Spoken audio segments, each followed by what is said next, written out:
Good morning, everyone, and happy Sunday.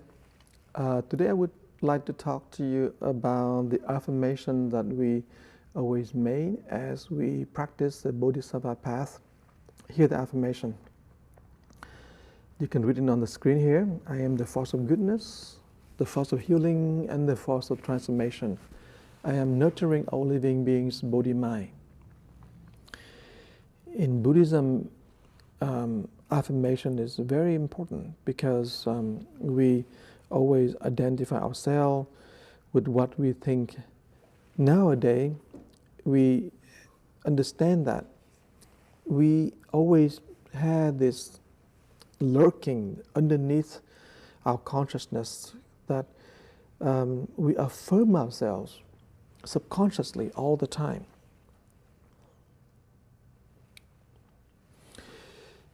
We always tell ourselves what we are, but we didn't realize it. And I give you an example. I went to fundraising and everyone said, oh yeah, this project is very good because we're going to help the people who are having difficulties with the flood in Vietnam. This is the right thing to do, help them. But yet, when the time to raise funds and help these people there, some people hesitate. Some people just, no, I'm not going to help. I think it's a good project, but I have nothing to do with it.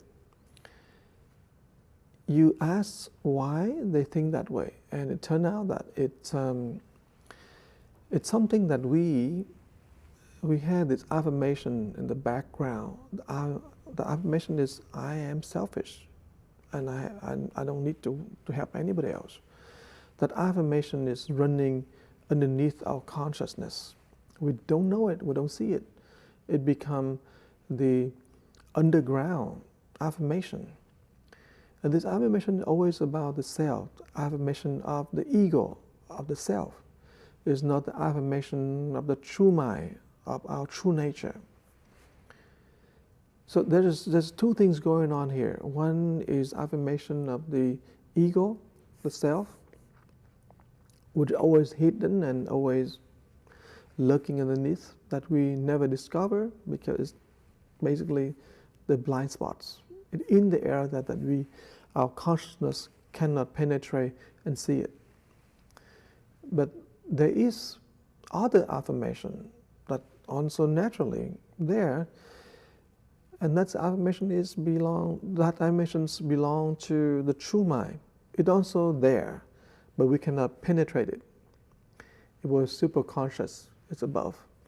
And we don't see it. It's also there all the time.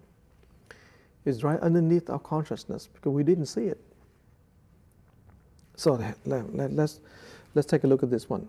So let's talk about affirmations, right? Here, affirmation.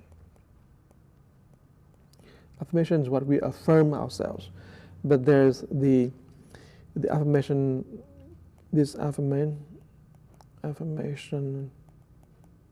of the self, the small self, the ego, right? And this is lurking underneath the consciousness. It's lurking underneath our consciousness.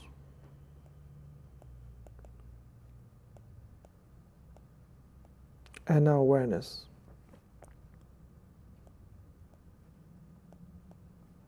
Yeah. So you can see this is the affirmation that we just don't want to, because it's be selfish. It says something that we are not aware of it, and it can be very hurtful at times. But there is affirmation that is of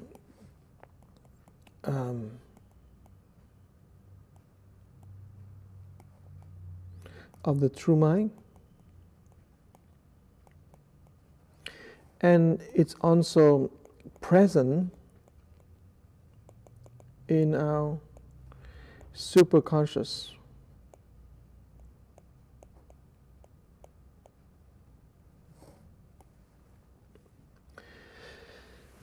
And it beyond our awareness.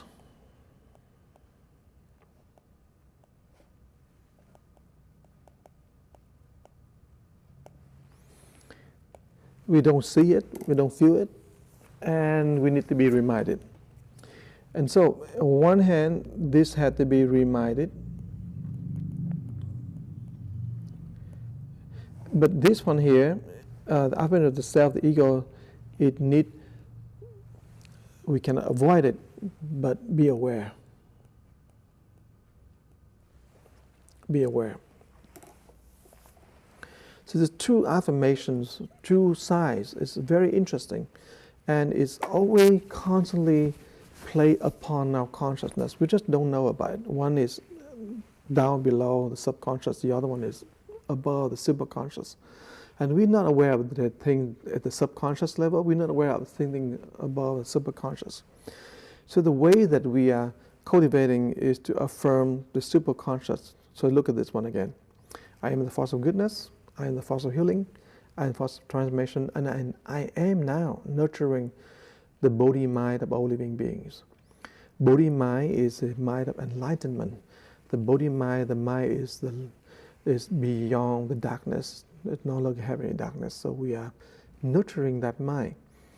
The interesting part of the whole process is that we don't fake until we make, but we just affirm ourselves. We recognize that there's a force there. There's a goodness there. So yeah, I have the goodness there. So let me activate it. Oh yeah, I am had the force of healing, but I don't activate it. So the thinking behind is always we beware or become aware of the darkness, and we always activate and open up the goodness or the light.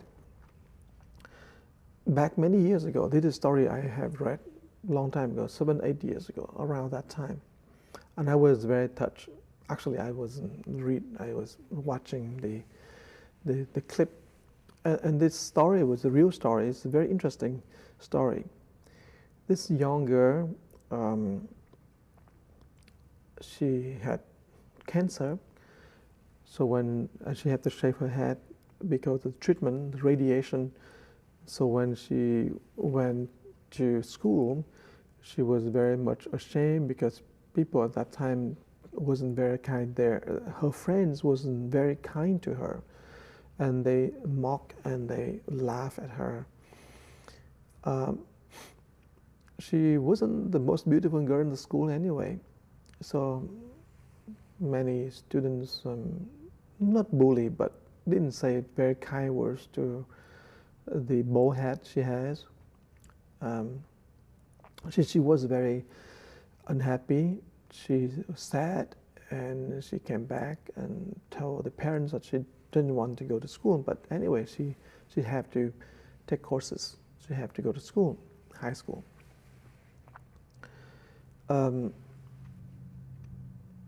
That going on for a couple of months, and then one day when she came home, she saw her mother was cooking, but her mother had a band, maybe a scarf, whatever that you call, bandana or something cover her head. So she was approaching her mother and asked, "Mom, what did you wear on your head?" The mother turned around, untied the headgear, and it was bald. She was very surprised, asked her mother, "What happened? Why did you shave your head?" Her mother said, "I understand that you have difficulties with the bald head when you go to school, but I cannot feel your feelings. I need to shave my head in order to truly empathize and really feel what you feel and understood deeply and deeper." As the mother says, she cried and she hugged her daughter, and the daughter was so touched, and she actually healed because of the mother's kindness and dedication. Of course, I don't remember exactly all those words, but I was touched when I saw the clip myself. But what's make me really think about it is the power of healing. A lot of us, we don't really know that we have the power of healing. We can heal each other, but we need to listen. Sometimes we don't listen enough. We don't realize that people around us need healing. We may think that no one needs anything, and so when we associate, when we be together, we just speak and we talk, but we're not listening. But if you listen, then perhaps we can detect very quickly the need of healing in our friends. When we understand the needs of healing, and then we can really heal that person. And I know that each of us had the wisdom and intelligence to heal. We have to activate it. We have to believe it. We can say things that can change people's life forever, for the better. When you look at that and you flip the coin around, you can see that a lot of time that we get together, we have fun, we talk, and we don't follow the affirmation of the true mind. We follow the affirmation of the self, the ego. We say hurtful words. We say things that we regret later. We express our selfishness. We express our carelessness and mindlessness. But we are not into the affirmation of the true mind, that I am generous. And that's the true mind. The true mind is, I am the goodness. I am the force of healing. And if you start to see that, you can see that cultivation is not very far away. You don't need to go anywhere. You just have to be aware of your own affirmation. This affirmation is not like you need to speak, for example, the affirmation of the self, the ego. You don't need to say it. You need to be aware of it. The affirmation of the true mind, you can be aware of it, but it's more powerful when you remind it verbally. And so let's take a look at again with this affirmation. I am the force of goodness, healing and transformation. Now, what is transformation? Transformation is to elevate the view. So when we say affirmation of the I am the force of transformation, we're talking about we elevate our worldview, and we also expand that view. We elevate and expand that worldview. So elevate and expand, two things have to be done at the same time. Expand the scope, expand the horizon of that worldview. And it's so wonderful when we understand that our life was defined by the way we look at the world. Our life bounded only because of our worldview.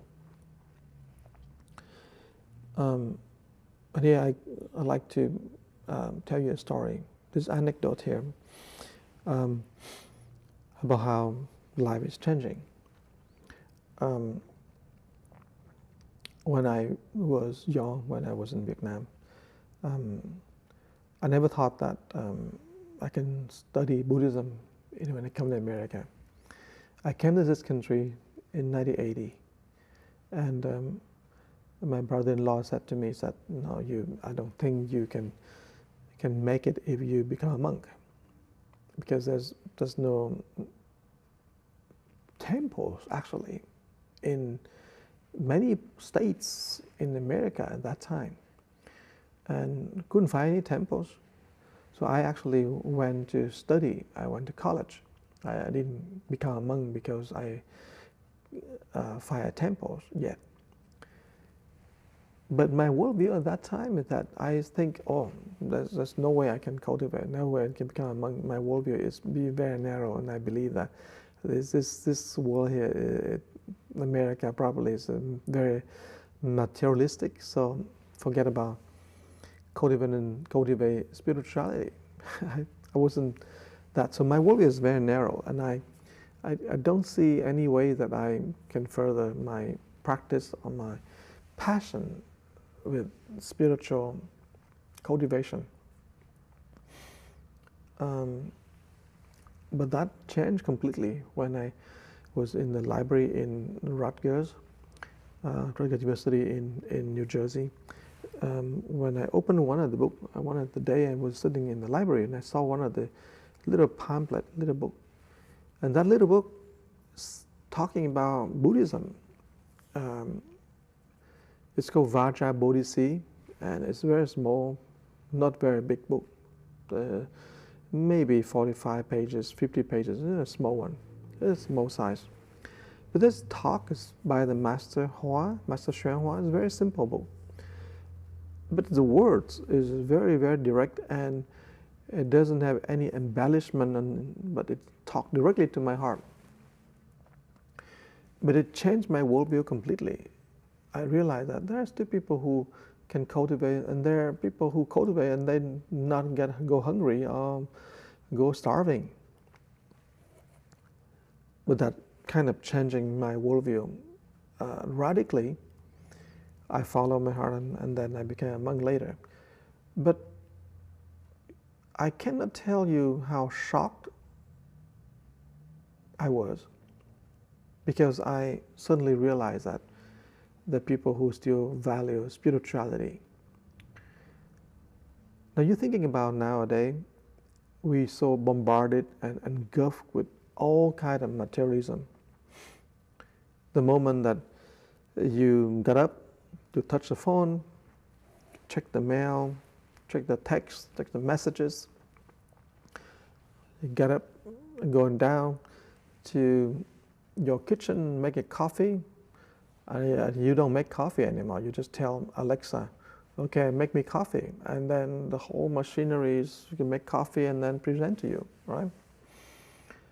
And then you go to work, get in your Tesla, and you sit there. If you buy a good Tesla, then it drives you to work. You're just sitting there and just enjoy yourself.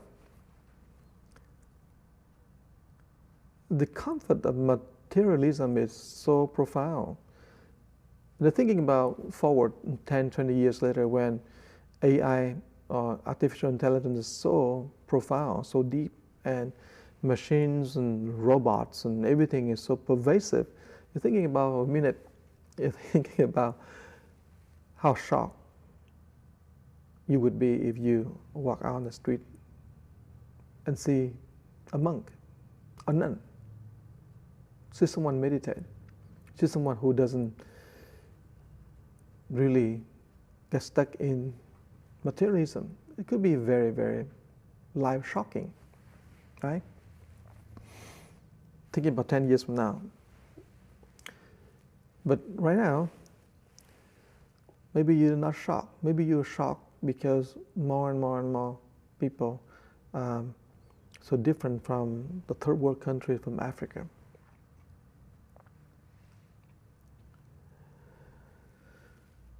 Culture shock help us to change the view. And then you start to understand that whatever views you take on, that view will decide how you live, influence the way you think. Buddhism wants us to be free, wants us to shine the light from within, wants us to recognize the intricate and intrinsic value. Buddhism doesn't promote something so far away. Buddhism wants you to affirm that the goodness is yours, inside here. Activate it. When you learn to practice spirituality, you learn to listen and heal others, because you realize there's so much suffering is around you, and even yourself. How do you be free from your own suffering? By transforming your worldview. Recognize the limitation of our view, and then transform it, elevate it, open up, expand.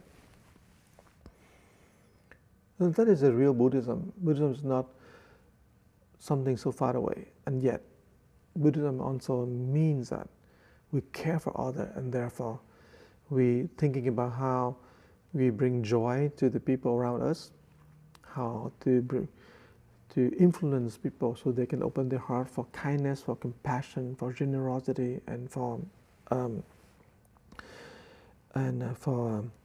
forgiveness. Now you take a look at the three things that we're talking about here. You see, the first thing is transform our consciousness. That is, I am the force of transformation. See, and that is so deep in the path of meditation, the path of samadhi, develop samadhi and non-dualistic wisdom. That's the very path. The vertical path, right? Now, take a look at the second one, the horizontal. So you see all this horizontal plan. And this is when we develop, manifest, expand our goodness. This is the path of kindness, compassion, generosity, and forgiveness. And then look at this is spiral, because the spiral, because you develop skill in means. The path of healing and integrating all the growth, the vertical and the horizontal. The two paths, vertical and horizontal. See that? So you can see that when we affirm that I am the force of goodness, I am the force of healing, this is healing. I am the force of transformation. We actually develop ourselves. And what does it mean, develop ourselves? It means that we become anew. We grow and become anew. We not stay in one place. We're changing and evolving. So it's a very beautiful way to affirm who we are. And I think this is a very profound ways to practice, and yet so simple. We're not going anywhere. We're just being here, be aware of the affirmation that basically based on ego. And take a look at this picture again, and be reminded of the affirmation that come from the true mind. This is two sides here. One side, be aware of it. The other side, be reminded. And the more we can balance, and the more we can understand and be aware and be reminded, then we grow. And the growing is very important. Growing, meaning changing towards the better, is always the dynamic of every single disciplines, every single religions, every single spiritual practice is to evolve. Sometimes religion doesn't allow us to evolve because it wants us to keep the tradition, it wants us to keep the status quo, don't move, don't change. But Buddhism is the religion that promotes growth, change, spiritual practice, promotes. And Buddhism wants to see us to become anew every day. That's very much the topic that I like today, and I like to end with the affirmation, the second part of the affirmation. I am nurturing all living beings, body, mind. Can you read it? Okay. Nurturing is the really a very beautiful way of being. Like the mother nurture the children, and when you do any work, you always nurture your project. Nurture is a word that is very organic, but it tells you the story how your attitude had to be very lovely. Your attitude had to be a lot of caring in it.